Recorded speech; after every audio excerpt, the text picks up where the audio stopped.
বাংলাদেশের জুডিশিয়াল সার্ভিসের কর্মকর্তারা ভারতে প্রশিক্ষণ নিতে যাচ্ছেন।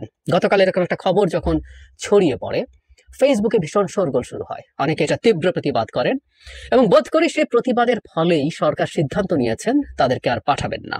নিউজটা এভাবে এসছে, মানে আগে যেভাবে বলা হয়েছিল প্রজ্ঞাপনে, সুপ্রিম কোর্টের পরামর্শের পরিপ্রেক্ষিতে আগামী 10 থেকে 20 ফেব্রুয়ারি ভারতের ন্যাশনাল জুডিশিয়াল একাডেমি ভোপাল এবং একটি স্টেট জুডিশিয়াল একাডেমিতে অনুষ্ঠিতব্য প্রশিক্ষণে অংশ নেওয়ার জন্য বাংলাদেশ জুডিশিয়াল সার্ভিসের 50 জন বিচার বিভাগীয় কর্মকর্তাকে অনুমতি দেওয়া হলো। বিজ্ঞপ্তিতে বলা হয়েছিল যাবতীয় ব্যয় ভারত সরকার বহন করবে, এতে সরকারের কোনো আর্থিক সংশ্লেষ নেই।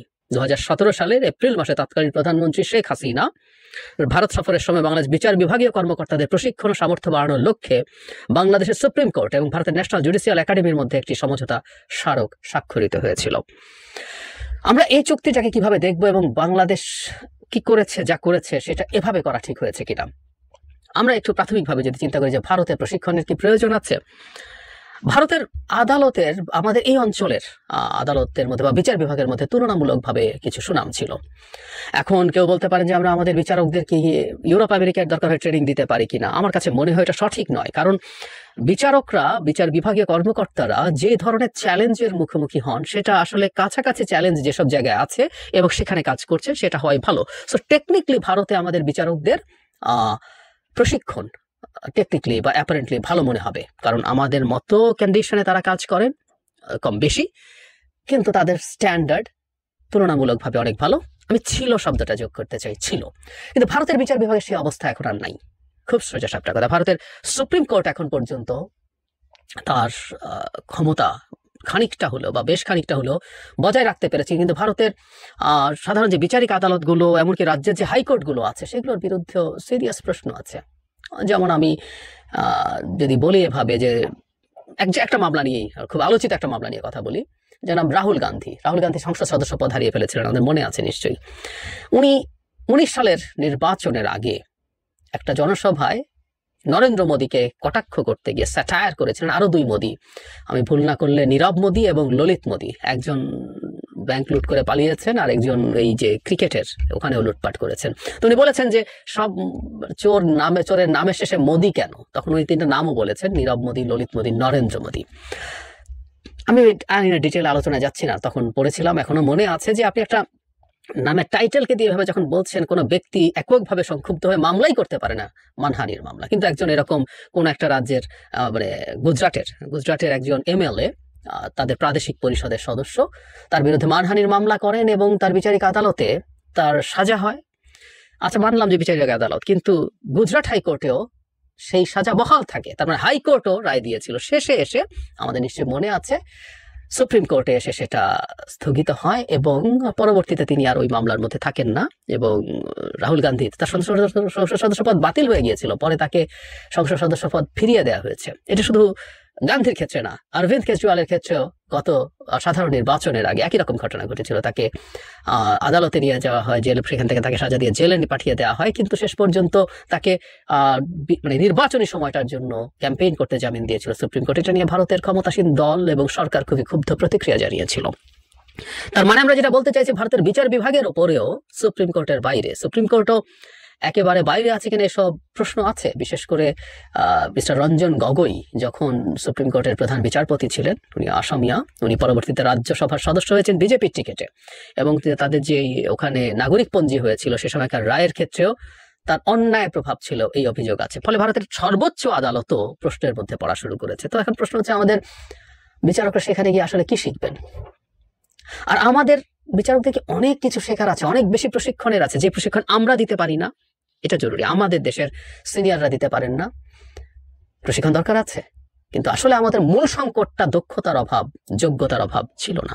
আমাদের মূল সংকটটা ছিল আসলে এই যে শেখ হাসিনা এত ট্রেনিং দিয়েছে, আমরা কি বিচার পেয়েছিলাম?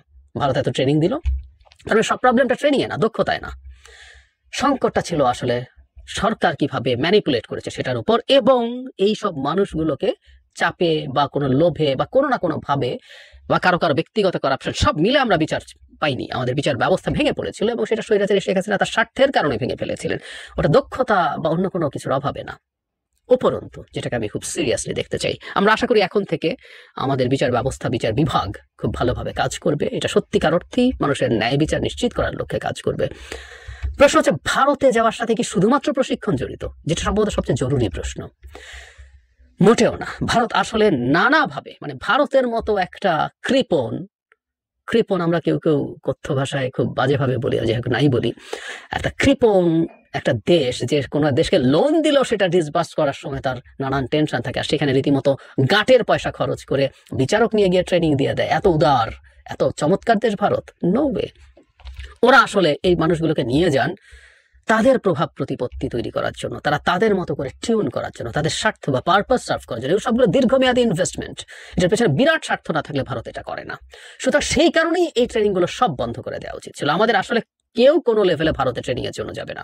আমি আবারও বলছি, যদিও আমি মনে করি ভারত আসলে একটা ভালো ট্রেনিং এর জায়গা হতে পারতো, কারণ ভারতের ইভেন সিভিল সার্ভিস বা আদার্স আমাদের মতো কাছাকাছি প্রেক্ষাপটে বা কাছাকাছি চ্যালেঞ্জের মধ্যে থেকে কাজ করে, যেটা ইউরোপ আমেরিকার লোকজন করে না। ফলে আমি হতে পারতো, কিন্তু ভারতের যে উদ্দেশ্য, যে পরিস্থিতি এখন আছে, সেটা আসলে কোনো রকমই করা উচিত না। এখন প্রশ্ন হচ্ছে, এটা ফেসবুক পর্যন্ত আসতে হলো কেন? এই শোরগোল ফেসবুকে হতে হলো কেন? এটা খুবই ভুল হয়েছে। আমাদের বিচার বিভাগ নিজ থেকেই স্পন্টেনিয়াসলি ডিসিশন নেওয়া জরুরি ছিল। ভারতে আমাদের বিচারকদের আর কোনো রকম কোনো ট্রেনিং কখনো হবে না। শুধু এখানে না, আমি জানি না, আমি ধারণা করি, অনুমান থেকে বলছি, আমাদের সিভিল সার্ভিসেরও ট্রেনিং ওখানে হতে পারে, কারণ সিভিল সার্ভিসের উপরে প্রভাব তৈরি করা, তাদেরকে কবজায় রাখাও ভারতের খুবই সুদূর প্রসারী উদ্দেশ্যের পার্ট। সেটা আছে কিনা সেটাও বাতিল করতে হবে।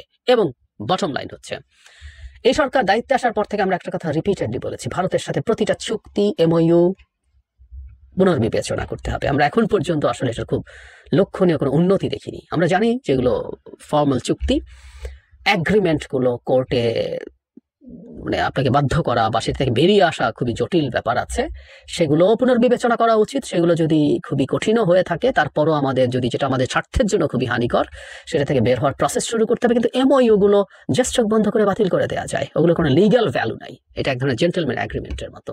সো MOU গুলো সব বাতিল করে দেওয়া উচিত এক মুহূর্তে, খুব দ্রুত পুনর্বিবেচনা করে। যেটা অসাধারণভাবে দুই দেশেরই স্বার্থ রক্ষা করে, সেগুলো বিবেচনা করা যেতে পারে। কিন্তু প্রায় সবগুলোই আসলে রিসেন্ট MOU গুলো প্রায় সবই ভারতের স্বার্থে করা হয়েছে। খুব দ্রুত সরকারের এই পদক্ষেপগুলো নেওয়া উচিত, যেগুলো আমাদের স্বার্থের হানি করে। এটা ভারতের সাথে সম্পর্ক খারাপ করার প্রশ্ন না, এটা হচ্ছে আমাদের সম্পর্কের রিঅ্যালাইনমেন্ট, যেটা আমরা প্রায় বলি। ভারতকে মেনে নিতে হবে শেখ হাসিনার সময় তারা যেভাবে যা পেয়েছে, চাহিবা মাত্র, সেটা এই বাংলাদেশে আসলে আর হবে না। এই সরকার শুধু না, ভবিষ্যতে যে কোনো সরকারের কাছেও আমি বারবার বলছি, সরকারের কিছু বেঞ্চমার্ক সৃষ্টি করে যাওয়া দরকার। এবং এই সরকারের বেঞ্চমার্ক সৃষ্টি করা তুলনামূলকভাবে সহজ, কারণ তাদের কোনো রাজনৈতিক অ্যাম্বিশন নেই, তাদের আবার ক্ষমতায় আসতে হবে না। তাদের এই বিবেচনায় তারা এই চুক্তিগুলোকে এমন জায়গায় করবেন যাতে ভবিষ্যতে যে রাজনৈতিক সরকার আসবে, তারা কোনো চাপে বা কোনো তদবিরে বা কোনো বেনিফিটের বিনিময়ে ভারতের সাথে অন্যায় কোনো চুক্তি বা মেমোরেন্ডাম অফ আন্ডারস্ট্যান্ডিং এ, সমঝোতা স্মারকে যাতে যেতে না পারে, সেই বেঞ্চমার্ক তৈরি করতে হবে। এটা আমাদের জন্য খুবই জরুরি। এবং আমরা এখন থেকে সামনে দেখতে চাইব সরকার নিজ থেকে এটা করছে।